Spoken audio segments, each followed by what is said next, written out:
Welcome to the 8th Scouching Report for the 2020 NHL Draft. Today we're going to be looking at Roni Hirvonen from InStat Hockey in the Finnish Liiga. Hirvonen was most recently ranked 10th amongst European skaters by NHL Central Scouting. Hirvonen is a player that I think is really projectable to the National Hockey League and might have a lot of upside. And there is the possibility of this being a player that you could maybe pick up in the second round. And personally, I think that if a player like Roni Hirvonen falls to the second round, there might be a lot of nice value to find there, so let's dig into exactly why. So if you've never watched a Scouching Report before, the way that we examine a player is we look at 5 different categories: think, move, get, pass, and shoot. Within each one of those categories, we give the player a number and a letter grade, where the number from 1 to 4, with 1 being highest, indicates the overall tier of talent that I saw across the 7 games that I tracked, and the letter indicates the overall consistency in that tier that I saw across those 7 games. To get things started, we look at the think category, and with Roni Hirvonen, it's relatively straightforward. I found him to be at his most raw, but at his best when he was playing center.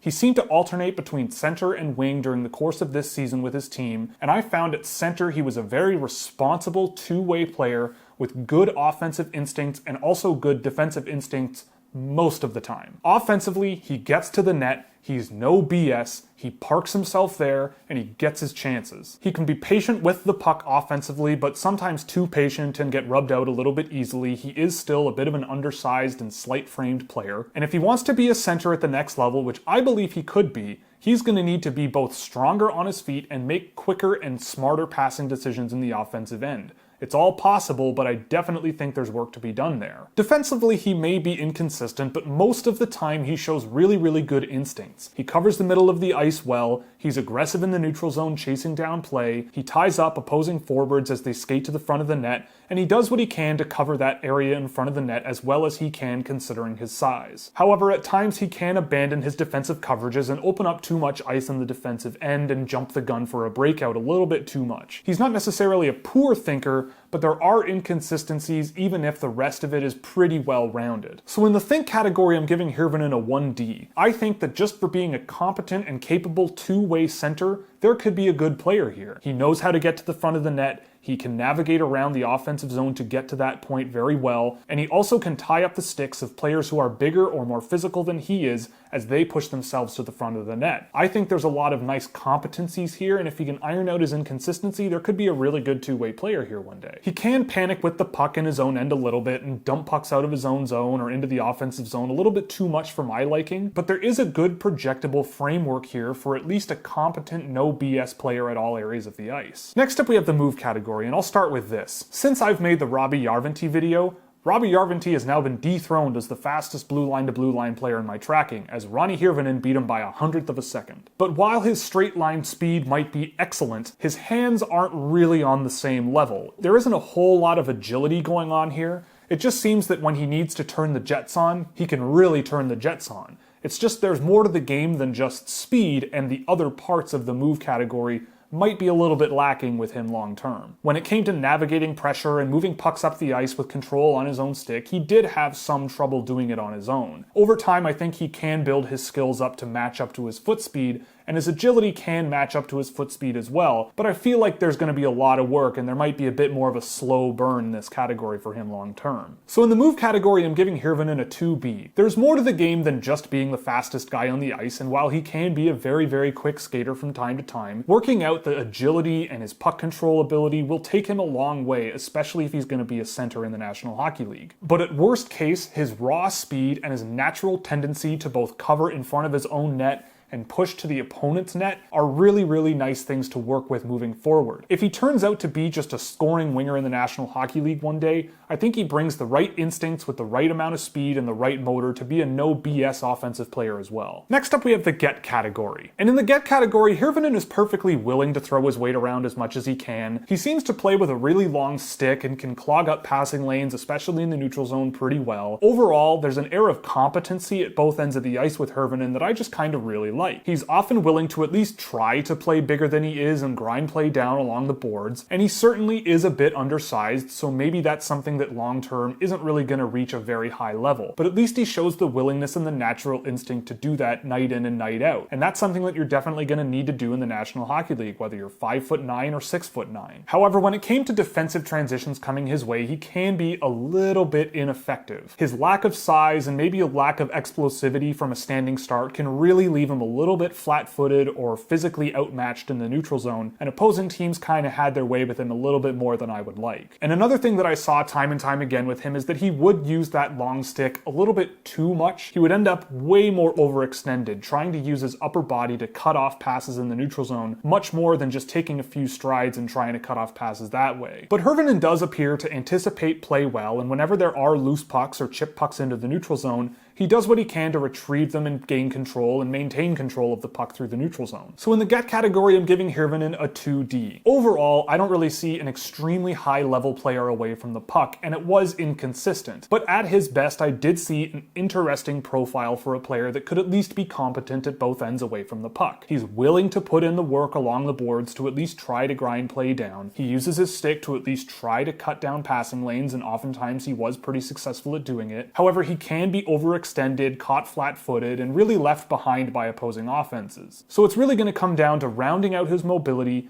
and building more strength on his frame if he's really going to be a high-level player away from the puck. But there is just a little bit of refinement to be done if he's going to reach that very, very competent level. Next up, we have the pass category. It is impossible to avoid comparing Anton Lundell's passing data to Roni Hirvonen's. On the surface, Roni Hirvonen completed 65% of his passes, which is right about on par with Anton Lundell. When it came to moving a puck to a teammate, both of these players were roughly equal across 7 games. However, with Roni Hirvonen, he has one very distinct advantage over Anton Lundell. With Roni Hirvonen, 16% of his pass attempts were directed at high or medium danger areas of the ice. Anton Lundell was just above 12%. On the surface, that might not sound like much, but that's a 33% improvement over a 7-game sample. On the downside, Roni Hirvonen can be a little bit panicky with his passing, especially in his own end. It really just feels like there are times where he just doesn't want the puck to be in the defensive zone anymore and will just pass it to opposing teams in the neutral zone. But most of the time, he did find open teammates elsewhere in the ice and did manage to complete his passes. He also manages to put a lot of weight behind his passes. They really hit their target with a lot of velocity, and that's something with a lot of young players I don't necessarily see a lot. To me, it doesn't really project any more positively than maybe sending softer passes around the ice, but it really means to me that Roni Hirvonen, when he has his head on straight,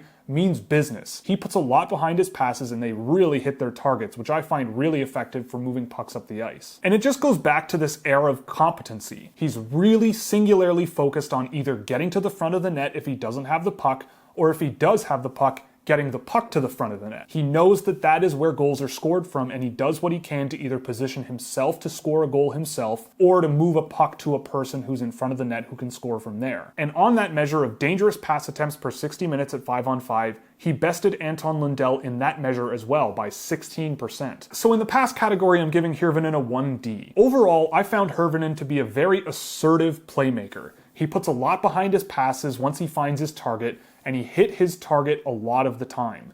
There were times where he was panicking, moving pucks to the wrong players, dumping pucks around the ice a lot more than I would like to see, but at his best, there was a really nice playmaker here. He can move pucks out of his own zone, move pucks around the offensive zone, and move pucks into the slot with a lot of efficiency. And when you look at the raw number counts, he does it more than a player that might be a top 10 or even top 5 pick in this year's NHL Draft. The last category we look at is the shoot category, and with Roni Hirvonen, again, this goes back to his competency. In open ice, I don't think Hirvonen's going to be a guy who you pass it to and he just shoots it from anywhere and it ends up in the back of the net. But what I do think is that his natural instincts of getting to the net will lead him to score a lot of goals. There's a lot of players in the National Hockey League who park themselves in front of the net and clean up the garbage that comes from shots farther out. And this is another area where it's impossible to avoid comparing to Anton Lundell, and one of the criticisms I had of Lundell is that only 5% of his shots were high danger chances. Roni Hirvonen, on the other hand, landed 26.9% of his shot attempts from high danger areas.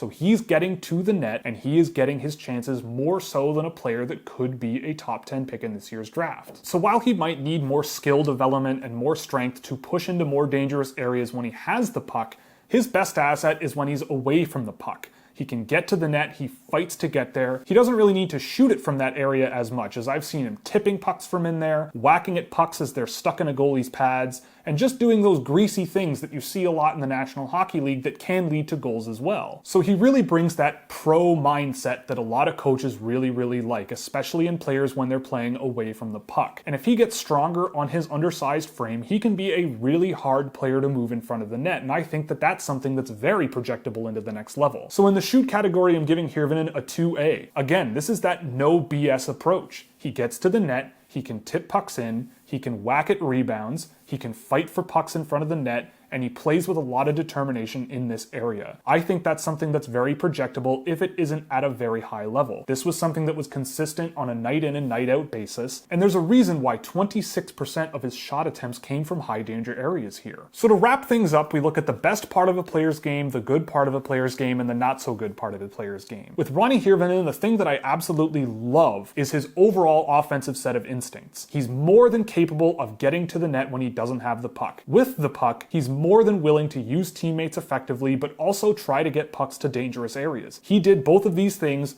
better than Anton Lundell did. And while Lundell might have advantages in other areas of the ice, especially defensively, Roni Hirvonen might be one of these guys who ends up just chipping in offensively more than you think in the National Hockey League just because of what he does offensively with his instincts. He's perfectly willing to battle, and if he can build some strength on his frame to be even harder to move out from in front of the net, he could be a really projectable offensive piece. And if you ask me if I'm an NHL coach, I really don't mind having a lot of these keep it simple style offensive players where they just fundamentally understand how to generate high danger chances at a high level. The good part of his game is his straight line speed. He so far has had the fastest blue line to blue line time that I've been able to track, and he plays in a men's league in Finland. The other areas of moving around the ice definitely do need some work. His skill and his agility and his general consistency with his movement around the ice does need some work, but it is a very high level trait that he has when he really gets a good head of steam going. So with his speed, if his skills can round out and he can get stronger on the puck, his tendency to move pucks with a lot of weight behind his passes are really nice to see. And I think that in terms of being a center who can transition pucks up the ice with control, there could be something really nice here as well. It's not necessarily as high level as I might think his offensive instincts are, but there is the potential for a really nice transition player here as well if he can round things out around his raw speed. The not so good part is pretty common for players like him that I've covered so far. It really comes down to strength. He shows nice competency when it comes to tying up opponents as they approach the front of his net, but in order to project that at the next level, he's going to need to be stronger on his feet. But if he can develop his skill and his agility to a really high level to go with his speed, he might be a player that can get away without being maybe one of these really strong but small players at both ends of the ice. But I do think it could take him a long way if he's a bit stronger on his feet at both ends of the ice. It would help him get to the front of the net easier in the offensive zone, and would help him tie up bigger, more physical, and stronger opponents in the National Hockey League in his own end. So overall, I'm giving Roni Hirvonen a 2A. I think there's a really projectable scoring winger here down the road one day at the worst. At the best, I think he could be a really effective two-way center with offensive upside in the National Hockey League. A top 6 player in that regard, maybe not, but as a middle 6 guy that you could rotate around and play on the penalty kill and on the power play and just be an all-around versatile, no BS competent player,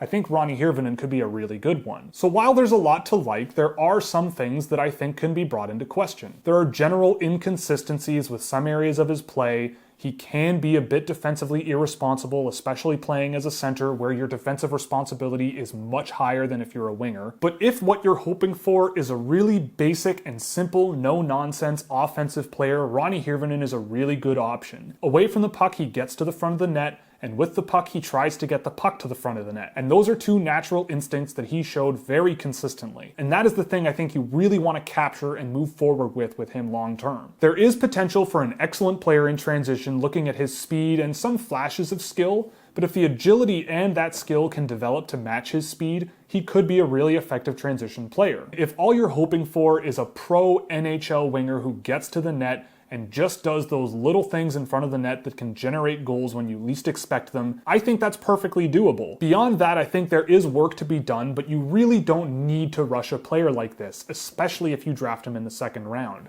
He's under contract in Finland for another year. He should be getting more minutes and more responsibility over time, and I think next year he could be a really good player in the Liga if he builds on his strength and tries to round out his game around his speed to work with the natural instincts that he shows at both ends of the ice. I think there could be a really interesting player here long term. So that's it for this Scouching Report. I hope you enjoyed. If you did, you could click all the buttons you see below me so you never miss another one. If you really liked it, you could subscribe on Patreon, where you get access to merchandise discounts, data sheets for drafted and undrafted prospects, a Discord server, and plenty of other goodies. Or you can pick up some merchandise from the Scouchwear shop, where 50% of all profits go to the Women's Sports Foundation. So that's all, and thanks for watching.